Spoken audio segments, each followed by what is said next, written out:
देश में आधुनिक हाईवेज बने, निर्माण हो, जो पिछली सब सरकारों ने किया था। ये लोग भी उस सरकारों में समर्थन करते थे, भागीदार थे।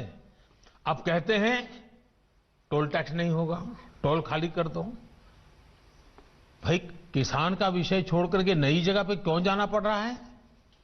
जो नीतियां पहले के समय से चली आ रही है, अब ये किसान आंदोलन की आड़ में उनका भी विरोध कर रहे हैं, टोल नाकों का विरोध कर रहे हैं। साथियों, ऐसी परिस्थिति में भी देश भर के किसानों ने कृषि सुधारों का भरपूर समर्थन किया है, भरपूर स्वागत किया है। मैं सभी किसानों का आभार व्यक्त करता हूं। मैं सर झुका करके उनको प्रणाम करता हूं कि देश को आगे ले जाने के लिए देश के कोटि कोटि किसान आज इस निर्णय के साथ, हिम्मत के साथ खड़े हुए हैं। और मैं मेरे किसान भाइयों बहनों को भरोसा दिलाता हूं कि आपके विश्वास पर हम कोई आंच नहीं आने देंगे। पिछले दिनों अनेक राज्य, और ये बात समझनी होगी, अनेक राज्य, चाहे असम हो या इधर राजस्थान हो, जम्मू कश्मीर हो, ऐसे कई जगह पे पंचायतों के चुनाव हुए।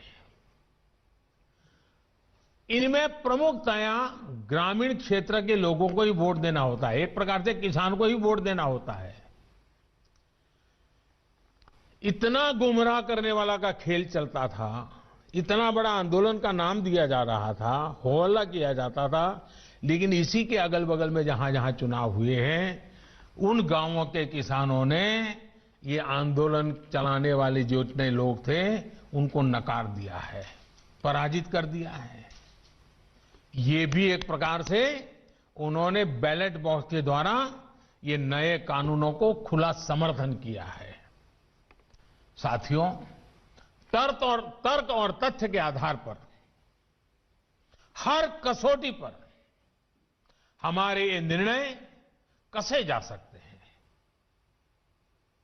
उसमें कोई कमी है तो उसको इंगित करना चाहिए, लोकतंत्र है। हमें सब प्रकार का भगवान ने ज्ञान दिया ऐसा दावा हमारा नहीं है, लेकिन बात तो हो।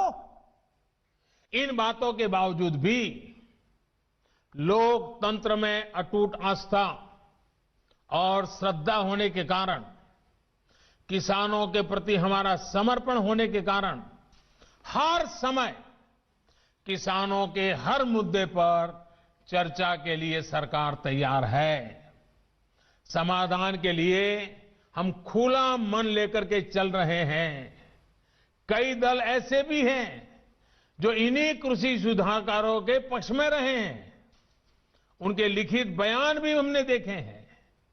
वो आज अपनी कही बात से ही मुकर गए हैं, उनकी भाषा बदल गई है। वो राजनीतिक नेता जो किसानों को भ्रमित करने में जुटे हुए हैं, जिनकी लोकतंत्र में रत्ती भर भी श्रद्धा नहीं है, वो विश्वास ही नहीं करते डेमोक्रेसी में। दुनिया के कई देशों में उनका परिचय है लोगों को। ऐसे लोगों के जो भी उन्होंने कहा है पिछले दिनों, जिस प्रकार के अनलगढ़ आरोप लगाए हैं, जिस भाषा का प्रयोग किया है,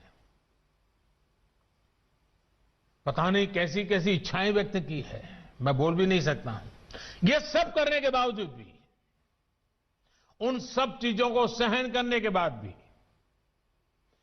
उसको पेट में उतार करके, मन ठंडा रख करके, उन सबको सहन करते हुए मैं आज फिर एक बार नम्रता के साथ उन लोगों को भी जो हमारे घोर विरोध करने पर तुले हुए, उनको भी कहता हूं, मैं नम्रता के साथ कहता हूं, हमारी सरकार किसान हित में उनसे भी बात करने के लिए तैयार है, लेकिन बात मुद्दों पर होगी, तर्क और तथ्यों पर होगी। साथियों, हम देश के अन्नदाता को उन्नत करने के लिए हर संभव प्रयास कर रहे हैं। जब आपकी उन्नति होगी तो पूरे राष्ट्र की उन्नति तय है। सिर्फ आत्मनिर्भर किसान ही आत्मनिर्भर भारत की नींव डाल सकता है। मेरे देश के किसानों से आग्रह है, किसी के बहकावे में न आए, किसी के झूठ को न स्वीकारे, तर्क और तथ्य के आधार बनाकर ही सोचे विचारे। और फिर एक बार देश भर के किसानों ने खुल करके जो समर्थन दिया है, ये मेरे लिए अत्यंत संतोष और गर्व का विषय है। मैं आपका बहुत आभारी हूं। एक बार फिर से करोड़ों किसान परिवारों को पीएम किसान सम्मान निधि के लिए मैं आपको बहुत बहुत बधाई देता हूं और मैं आपसे लगातार प्रार्थना करता हूं, आपके लिए भी प्रार्थना करता हूं, आप स्वस्थ रहें, आपका परिवार स्वस्थ रहे। इसी कामना के साथ आप सभी का बहुत बहुत आभार, धन्यवाद।